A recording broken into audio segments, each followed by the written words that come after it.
நாங்க இந்த இடத்துல தேசிய ஜனநாயக கூட்டணின்னு தான் ரொம்ப தெளிவா சொல்றோம். ஏற்கனவே நாங்க கூட்டணி அமைச்சிருக்கோம். எங்களுடைய தேசிய தலைமையும் இங்க தேசிய ஜனநாயக கூட்டணியில யார் இருக்காங்க, யார் தலைமை ஏற்பாங்கிறதெல்லாம் தெளிவா சொல்லி இருக்கு. அதுல எந்த குழப்பமும் கிடையாது. அப்படிதான் சொல்லிக்கணும். ஏன்னா காங்கிரஸ் கட்சி இப்போது துடை தெரியப்படக்கூடிய நிலைமைக்கு பீகாரிலே வந்து விட்டது. சிங்கிள் டிஜிட்ல அதுலயும் 5க்கு கீழே தான் இன்னைக்கு வரக்கூடிய சூழல் வந்திருக்குன்னா என்ன அர்த்தம்? என்னவெல்லாம் பேசினாரு திரு ராகுல் காந்தி? இந்த நேரத்தில் நான் இன்னொரு முக்கியமான விஷயத்தை சொல்ல விரும்புறேன். எஸ்ஐஆருக்கு எதிராக இங்க திமுகவும் வாக்கு திருட்டு என்று ஒவ்வொரு ஊரிலேயே சென்று திரு ராகுல் காந்தி பொய் பிரச்சாரம் செய்து கொண்டிருந்தார். அவருடைய பிரச்சாரத்தை முழுமையாக பீகார் மக்கள் புறக்கணித்திருக்கிறார்கள்.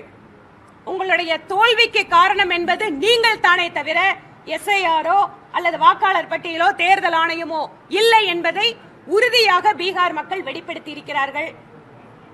எஸ்ஐஆருக்கு பின்பாக நடைபெற்ற தேர்தல் இது.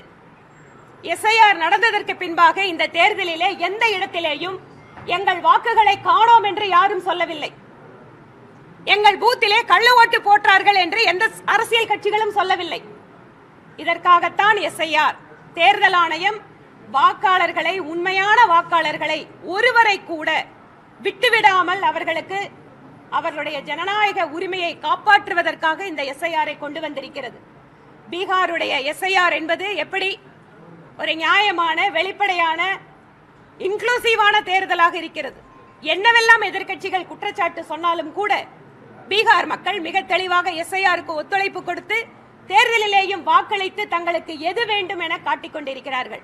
அதனால் இங்க திமுக எஸ்ஐஆருக்கு வெளியில எஸ்ஐஆர் மேல நாங்க எதிர்க்கிறோம் அப்படின்னு ஒரு பக்கம் சொல்லிட்டு இன்னொரு பக்கம் வேலை செய்கின்ற அரசு அதிகாரிகளை எல்லாம் ஒழுங்காக அவர்களுக்கு தேர்தல் ஆணையத்துக்கு ஒத்துழைப்பு கொடுக்காமல் பிஎல்ஓக்களுக்கு சரியான கோஆபரேஷன் இல்லாம இன்று அதை எப்படியாவது சீர்குலைக்க முடியுமா என்று பார்த்து கொண்டிருக்கிறார்கள். அது ஒருபோதும் நடக்காது. தமிழகத்தினுடைய வாக்காளர்கள் விழிப்படைந்த வாக்காளர்கள். தங்கள் வாக்குகளை மிகச் சரியாக அவர்கள் தேர்தல் ஆணையத்தோடு அவர்கள் சொல்கின்ற ப்ரொசீஜரோடு பதிவு செய்வார்கள். இங்கும் எஸ்ஐஆர் என்பது ஜனநாயகத்திற்கு வெற்றி பெறக்கூடிய சூழலை ஏற்படுத்துவதற்கு உதவி செய்யும்.